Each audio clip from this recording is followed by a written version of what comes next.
right, and I'm going to hide that.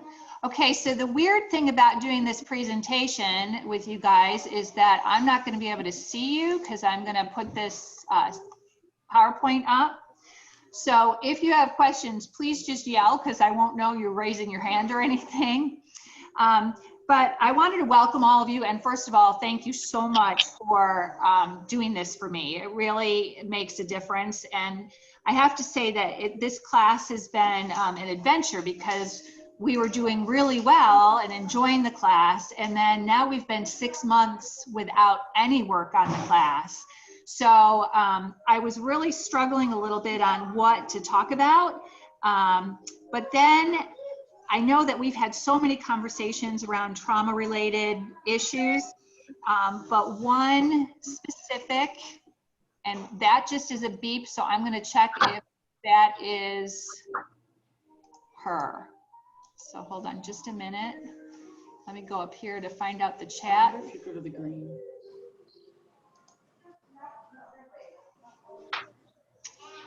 I don't know. I guess now if she comes in, I don't want to keep interrupting you guys, but I'm not seeing anybody waiting. So I'm going to go ahead. So the one topic that kind of came up to me is this. Why is it important to change our thinking? And we really need to, not just for trauma-related kids, but for all kids, we really have to stop saying, what is wrong with that kid? And start saying, what happened to this child? And I know that you all know that because we've talked about it, but it's just, I just wanted to share with you a little bit about why that's so important.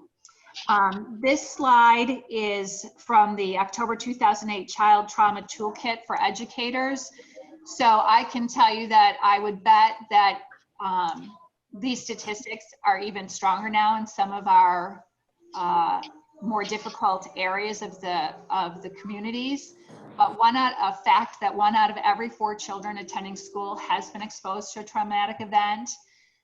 We all know trauma can impact school performance, learning.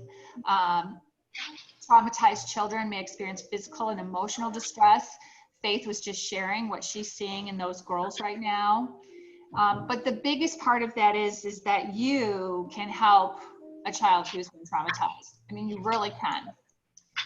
So I wanted to talk first about what trauma is so that we're all kind of on the same page.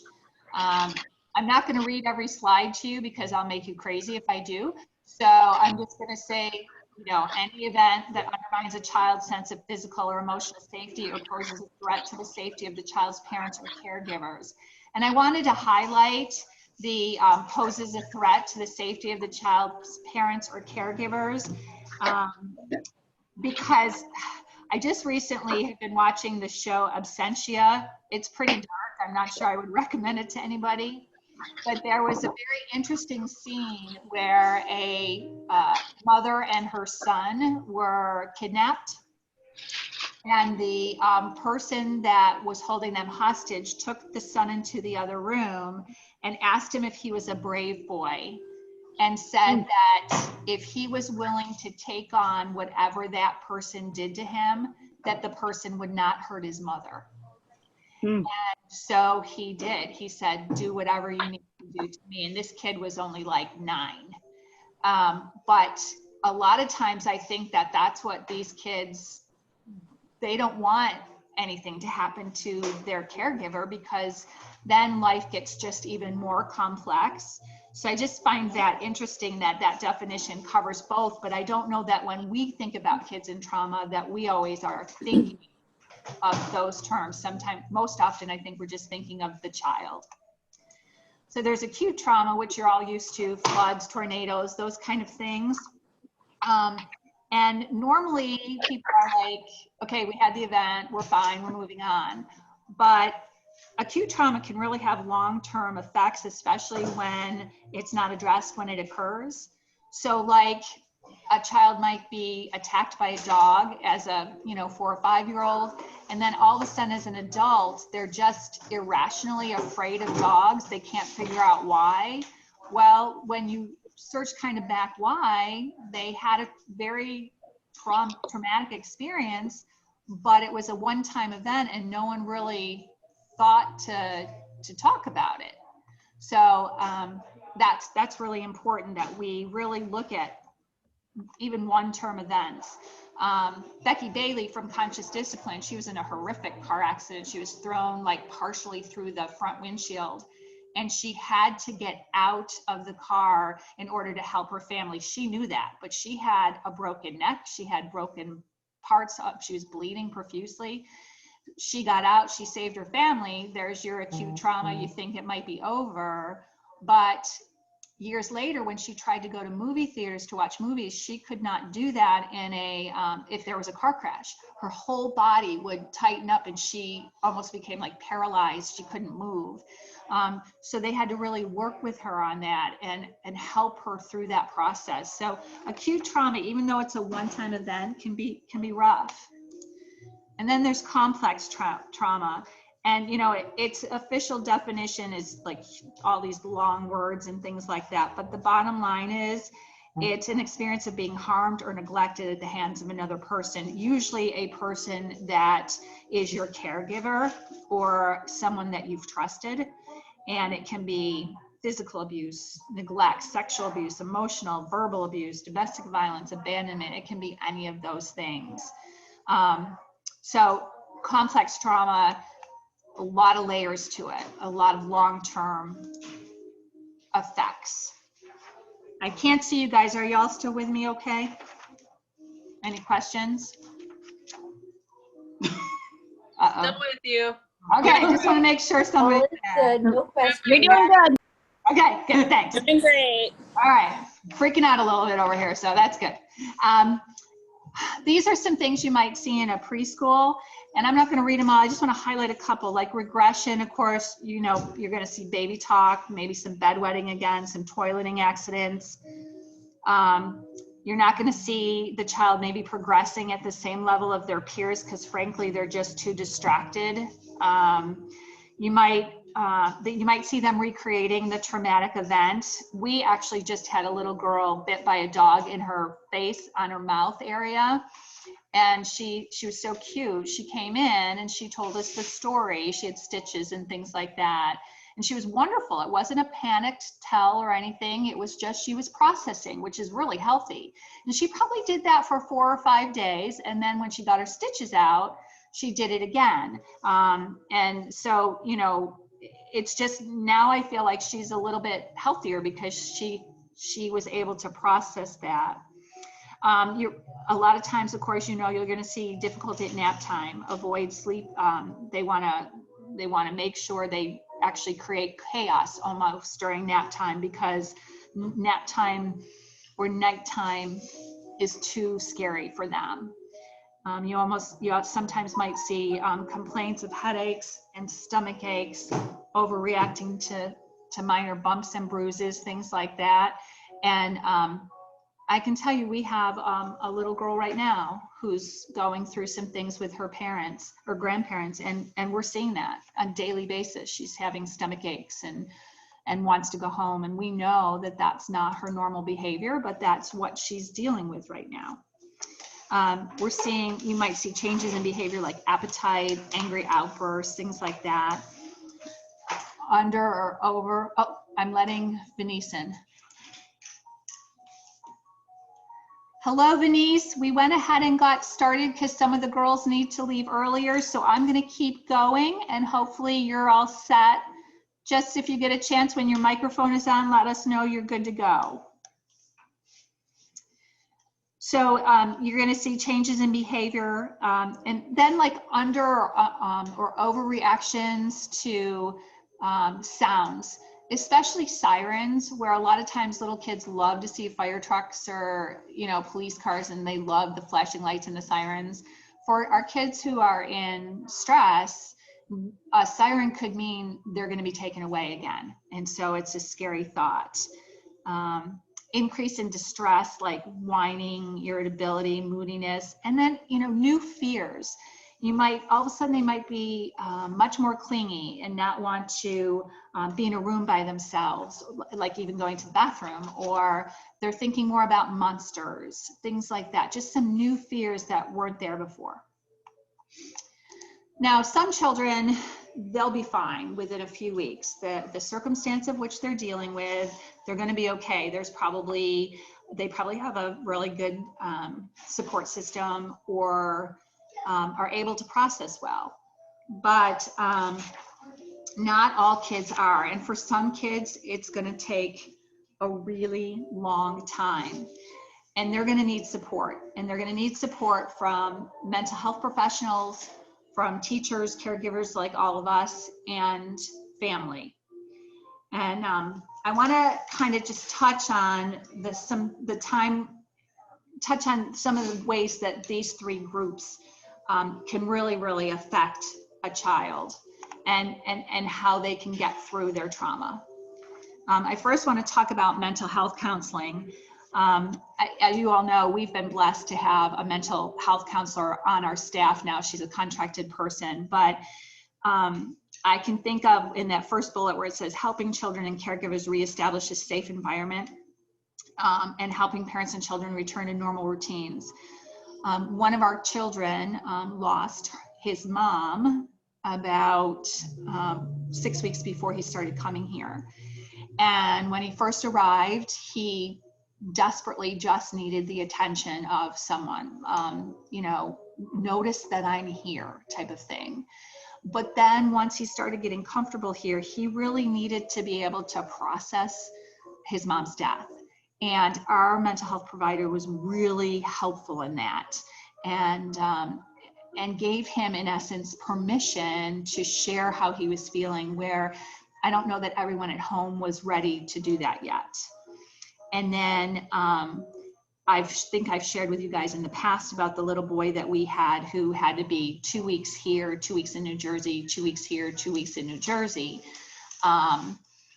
That was a real challenge for him, and he was very angry. And our mental health person could be a safe person for him to speak with, to get that anger out and to process it. So it's been incredibly helpful. When we look at them being able to help give kids tools with dealing with overwhelming emotions, they've been great in, Chris is our mental health provider. She has been great in helping our kids who don't know how to process their anger, or don't know how to even explain what emotion they're feeling. And a great example of how this is going is we've had a little guy since he was 3. When he was 3, Dad was put into jail. And then a year later, Dad was taken out of jail. So he's tried to get used to both kinds of life, without Dad, with Dad, readjusting all of that. And he's got a great mom and stuff like that. And so the other day he came in the building and he had the face. And I was like, what's up with the face? And he goes, my mom and I are having an argument. And it just was really neat to be able to see him be able to process that way. And she was a really big part of that. Now, do you remember my first slide? I want to read to you very quickly a page from our book, Reading and Teaching Children Exposed to Trauma. Just because I think that this really is important for us to hear as caregivers. Many adults in our culture have bought into the myth of a resilient child, believing children are inherently so at birth, that resilience is hardwired into all children and not a function of life experience. I believe we have bought into this myth because our culture needs resilient children. We need very young children who can tolerate being away from home and from family for long periods of the day. We need children who can navigate smoothly between 2 homes because of a divorce in the family. We need children who can manage a fast-paced life with packed schedules and little downtime for play. We need children who can sit still for long periods of time and bubble in answers on standardized tests. Even a cursory glance, however, at the world around us is enough to debunk the myth of the inherent resilience of children. It goes on, but I know we have limited time, but the point really is that kids aren't resilient, that they need help when they encounter certain things. And they're going to look primarily to us for a lot of that help. And so I love this slide because I'm sure all of you have worked with that one child who will get on your very last nerve. But we have to remember not to take it personally, to ask questions, to demonstrate patience, to help that child feel like they have been seen, heard, and loved. And I know what you guys are going to say. We were just talking about how stressed everybody's feeling. So when you're thinking about, oh my gosh, now people are asking me to recreate my school, recreate my processes so that I can accommodate kids with trauma. And it's just a whole lot, and I get that. So believe me, I understand, but we can do it. The cool thing about this class is that it does provide very practical tools. I'm going to share a few of them with you today, but I encourage everybody to take this class. Even though ours was interrupted for 6 months, we've come together and learned a lot. I will say that I've learned a lot, but have not been able to apply a lot yet. But that's my hope for the future, is that I can apply some of it. So in addition to providing a clear explanation in these areas, it really helps give some practical applications here. And this is where I wanted to kind of touch on. These are your tools. We have all talked about the various ways a classroom should look, the tools, the materials you put in, the colors of the room, those kind of things. And I get that. But I want to go over a few things as to why it's important for a trauma child, why the choices we make an impact, or how they make an impact. So, you know, a lot of times there's been a suggestion that the school should be very home-like, you know, big stuffy chairs and blankets and Afghans and wonderful things like that, which are wonderful and it's great, but home-like atmospheres for kids with trauma are not always good things, because home is, you know, it's where they were hungry, it's where they were ignored, it's where they saw violence. So there needs to be a balance there, and we need to work with our children to help them feel comfortable. So we may not make it as homey as the experts tell us to make it right away. We might have to make it as homey as our child or children are able to take it. For my center, making things cozy like that isn't real easy when we want to also balance what somebody like Look for the Stars needs and all of our centers and things like that. So, and with COVID, things like pillows and, you know, beanbags and stuffed animals and Afghans, we're kind of trying not to use those right now because of all the germs. So there's a challenge in how we create our physical environment. Our organization of space, you know, you all know, you've been in the business way longer than me. We're not going to make long hallways. We're not going to give a child so much room that they can just think it's a place to cartwheel down the hall. But we do want to encourage ideas and comfort and help them to feel like the environment is theirs. We want to give the children back their voices.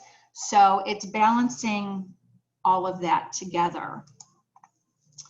And one of the things in our book that said about organization of space, I think this slide is really important, is if you start to see things become, there's always a commonality to this child's outbursts, to their meltdowns. It's maybe always in block time, or it's always right before a meal, or it's always at nap time. It's how are we aligning everything and ensuring that it's exactly what it should be. And that's really, I like that statement. I think it's really important. We've also had debates about whether we should do neutral colors and everything natural and cozy. And in the perfect world, maybe, but we've all got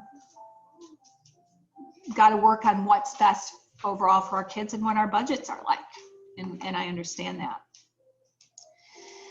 Our organization of space, again, where we're putting things. Children with vestibular issues have balance problems and are easily going to trip over legs that stick out.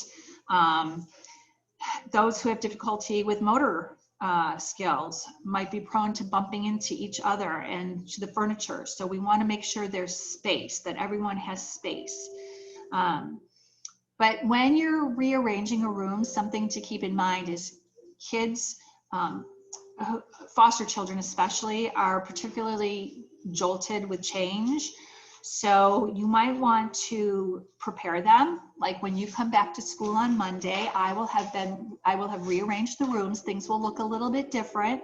I'm going to walk you through when you get here though, so I can show you where everything is, and that you can be comfortable again. So helping that child to understand it, that there's a change coming, and then following up and actually walking them through the room and making sure that they can go forward and feel comfortable. Those are all really important things.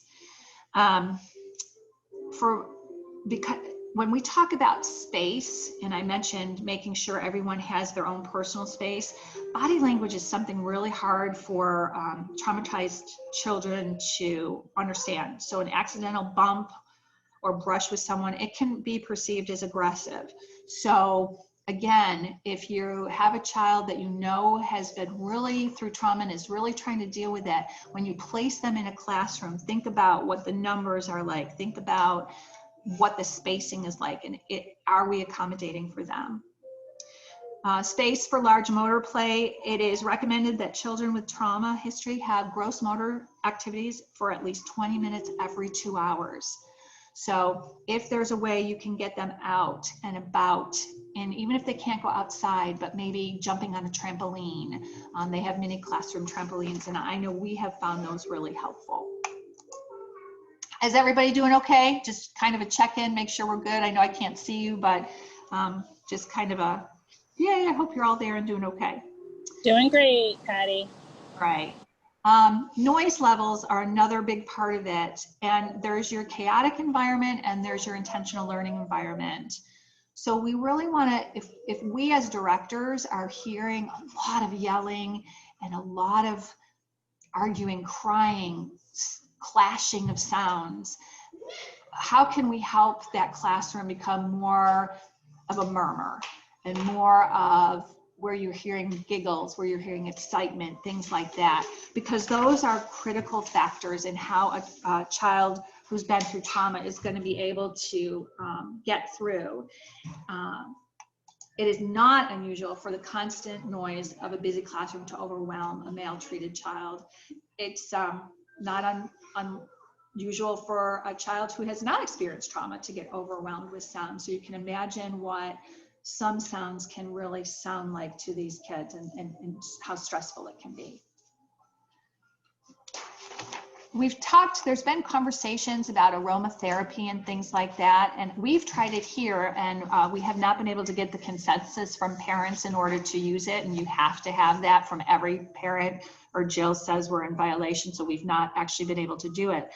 But our brain processes smells faster than any other sensory stimulation. So if you have a child who's gone through trauma, smells can trigger that, and you want to be as in tune with what they've been through as possible. Now, I know in our school, for instance, we eat in the classroom, but you know, foods can trigger a lot. Children who have experienced starvation or have been denied of food as a form of punishment can really be triggered by the smells of food when they come in, or they may want to just take everybody's food, and it's not something they're necessarily doing wrong. It's their fight or flight, it's their survival mode. And we just need to be aware of that. And then trying to work with whoever is giving them care at this time to understand maybe, you know, if they were sexually abused, where was that? Was it in there? Our example in our book was it was in a hair salon. So when a caregiver took the girl with her to the hair salon one day, thinking they were going to have a fun little girls' day, she got into the hair salon and pretty much went nuts, and no one understood why. And there you go. Your organization of materials are really important as well. Traumatized kids really struggle with object permanence. If you take a toy away or put it behind your back, they don't understand that it's still there or that it can come back, because pretty much everything they've had has been taken away. If you figure, usually if someone comes to take them out of a home, they're lucky if they have a trash bag full of stuff that they get to take with them.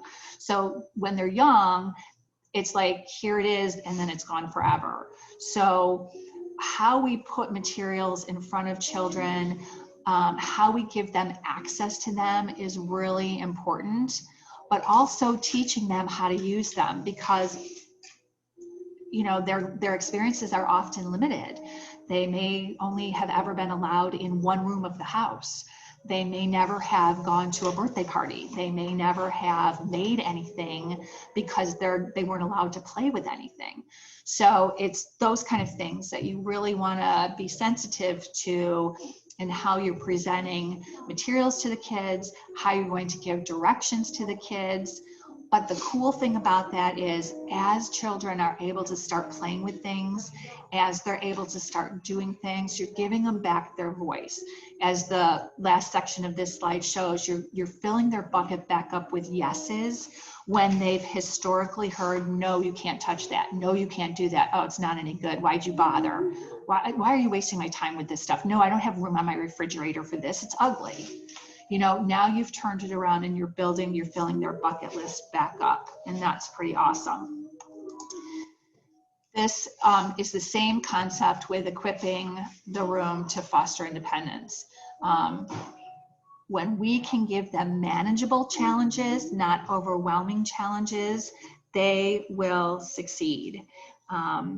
It's just really, really important.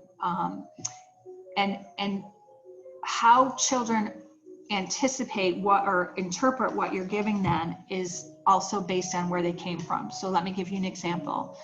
If you've had a child who is always in their car seat, whether they're home or in their car or wherever, it doesn't matter, they're always strapped in their car seat, then they need some comforting. If you were to move them and just strap them to a swing, it's not going to do it. It's the same concept. They're still strapped.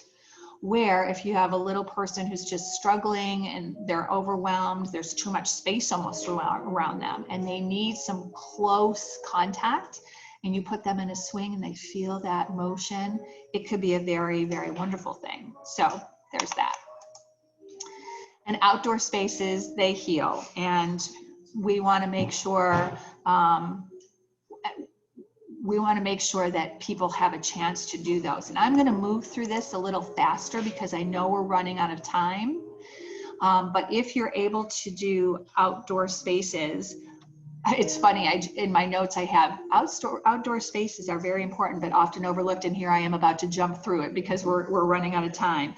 But really having things that the kids can take care of, that they can feel in charge of, it really helps, because they don't have anything that they can take care of. So whether it's worms, or whether it is anything that they're keeping alive, flowers, that really helps. Organization of time in your day. Really the main thing is make things as predictable, which you all know, make things as predictable as possible. Keep them in sequence. And try not to change things if we can.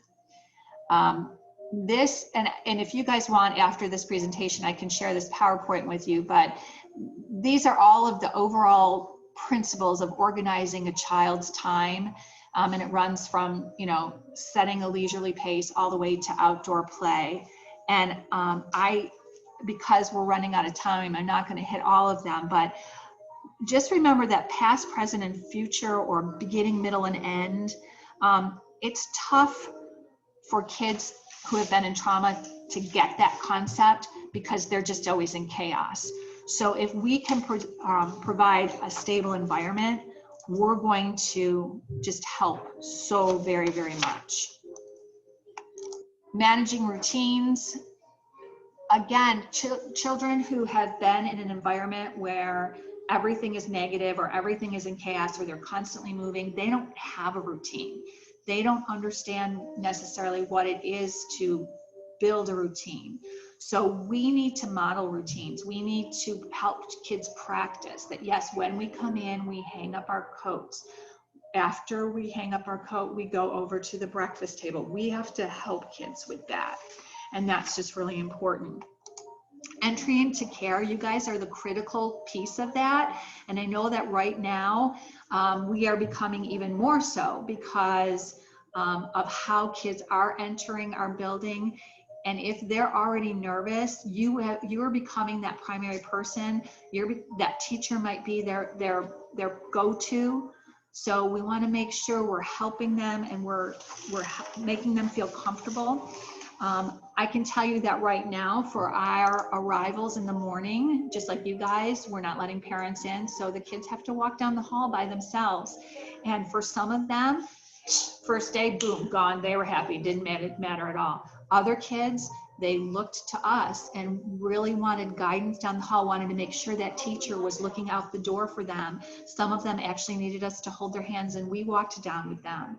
So those things are very important because, again, when a foster child has said goodbye to their caregiver in the morning, they don't necessarily believe they're going to see that same caregiver that night. A perfect example right now, I'm watching our foster son for a couple of weeks. Every day I have to tell him who is going to drop him off tomorrow and who is going to pick him up. And then that morning when I drop him off, I need to let him know who's going to pick him up. Now, it's just my husband and I, but he still needs to hear that. Separation is really tough and they need to hear that. Nap time, as we mentioned earlier, it's a really scary time. So meet the child where the child is. If they feel more comfortable having the cot near the adult, sometimes they would rather be the furthest away from the adult. They may have a hard time with it being dark, so you need to maybe brighten it by them, like put them by a window. If they really want to take off their shoes and socks, we don't usually allow that in general because of fire drills, but let them do it. Don't you remove anything from them, because depending on what their issue was, you removing their socks could cause some major things. Snack time, again, we talked a little bit earlier, food is tough. It is used often as a punishment, as a way of keeping something from a child. So we really need to think about food time. If a child is shoveling food in like crazy or stealing other kids' food, you know, we have to be sensitive. What's going on? Again, it's not what is wrong with that kid. It is what has happened to that child. Bathroom time, you know, you've got kids who bathroom time is a place where often physical abuse has occurred. And for some kids, bathroom time is a time where they don't want to miss. They're finally feeling comfortable with friends and they don't want to miss anything. It's also a time for some kids where they do not want to let anything go out of their body because that would be a loss and they just can't take one more loss. I'm sorry I'm going through this so fast now, but I really wanted to make sure you guys got to see as much as possible. Rethinking your group time, just remember that kids who have gone through trauma, they're not always comfortable in group time. They're not always comfortable sitting for long periods of time, and focusing is hard. So you really have to find that social balance for them to be able to be successful for that. Implications for approaches to learning. I'm going to hit these real quick. Play-based curriculum. I know that there is a real struggle on child-initiated play versus all of the academic pressures we're under right now. I get that. And I just need to encourage you, and this is me talking to myself too, to continually revisit this. How much time are we forcing these kids to just sit and listen? The old way of just a teacher slamming information into a kid is one thing, but how a kid learns right now, especially a child who's been in trauma, they really need different senses being engaged. They really need safety It's so huge. They really need to be able to keep moving because some of them just still cannot do that. And play is so important. It disarms fear, it mimics important and purposeful behavior, and it allows children, again, from hard places to regain their voice, all right? You know, so you wanna really help them get the yeses, because when children hear no every time they initiate an activity or their curiosity is met with shame, humiliation, or abuse, they stop exploring, all right? So we wanna encourage that. We want their playing to continue growing. You all know about the various centers that you have in your room and the benefits that they have. I did have some things to cover of this, but again, I know we're at the end and there's one special thing I want to cover. So I'm going to go ahead and skip this slide. And then I just want you to read this slide, or let me read it. There is nothing more rewarding than watching children with a history of trauma and all of the accompanying challenges, behaviors, make baby steps toward progress and healing. The paycheck will probably never reflect the importance of the job, but the satisfaction and privilege of changing the world one child at a time makes it all worthwhile. You as caregivers cannot remain as islands though, or you're gonna lose your minds. So I encourage you to work with mental health providers. I encourage our meetings that we have. I encourage you to be partners in all of this, because let me just share very briefly what this has meant to me personally. You all know, you've heard me talk about John, my foster son. I met him when he was 4. He is now 7. He's repeating first grade this year, and he was angry, and he would fit almost every single thing in this book, as far as his questions, his inability to focus, his panic of what was going to happen next, his heart rate constantly being up, all of those things. But he had a teacher that was patient with him, who met him where he was every day and went from that point.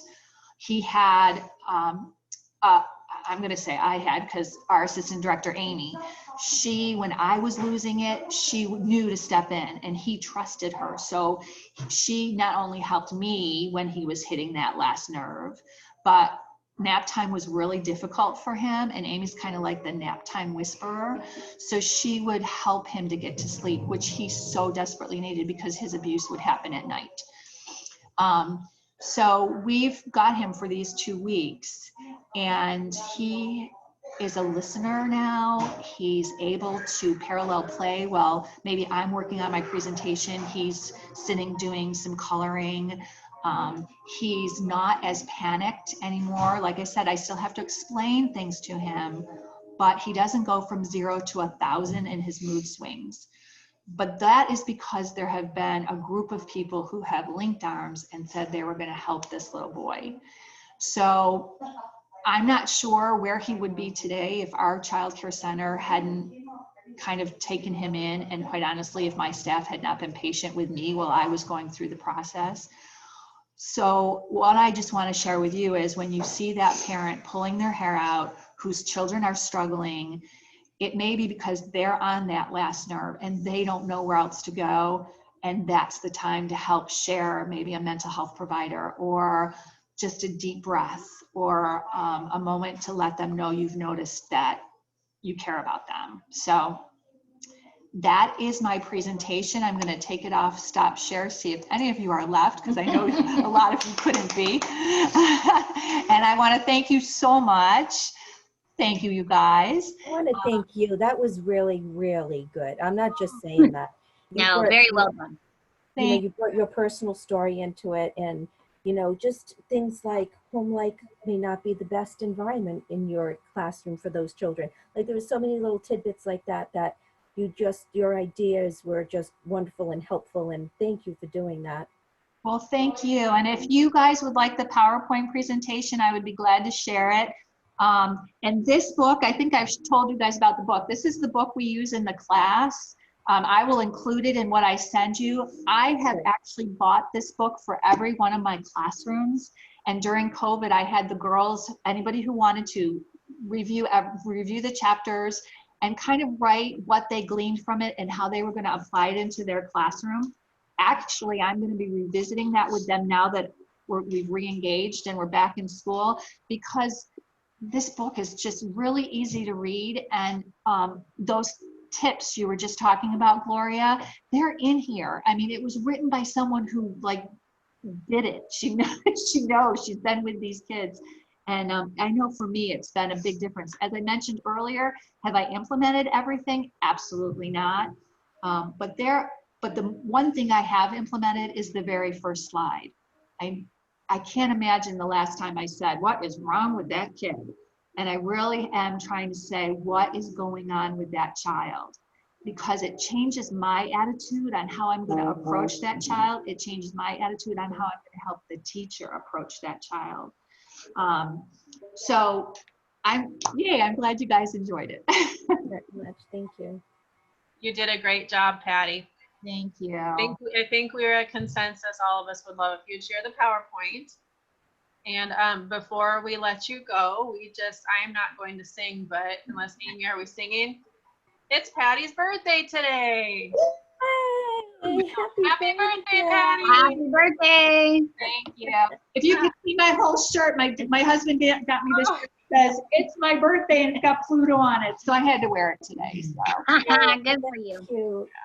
29 again. And again, if you guys could fill out those evaluation sheets and get those back to me as soon as possible. I know Venice will be looking for those. Okay. Venice, is there anything you need to, this is Venice, everybody, in case you can't see her. Is there anything you need Hi. to do? That was wonderful, and I apologize for jumping in late. Time got away from me this afternoon, and then I saw your email that said, could I jump on 10 minutes early? And I thought, oh, I kind of blew it. I'm sorry. That's okay. I'll actually send you an updated copy of the PowerPoint as well, because it changed a little bit since you guys. Perfect. Yeah, that was excellent. And if anyone is interested, I just sent out information today to the Early Learning Coalition. I'm going to be teaching another round of this course through Pinellas County Schools this time. So it'll be a little easier to get teach money, and it will start in October, mid-October, and we'll be doing a Zoom format. We'll also have an in-person class that somebody else is teaching in Bradenton kind of going on at the same time. So information should be coming out from the Early Learning Coalition. I sent it to Claudia in the hopes that she could kind of disseminate it for me. If anyone's interested, or anyone who's interested. Has to be a director, it can't be staff. I wish we could do this for staff too, because it's fantastic. That book that Patty mentioned is excellent. Yeah, it is. I think I'm going to probably do this presentation for my staff at a staff meeting. I just thought it might help them as well. So, all right. Well, thank you, everybody. I know some of you stayed on longer than you really were able, and I thank you for that. Thank you, everybody. Bye. You want to do 2 weeks again? Or, come on, 2 weeks. All right, 2 weeks, same time. Bye-bye. Denise, I'll talk to you soon, okay? Sounds perfect. Hey, Faith, you have one of my former students there, right? I do. Yeah.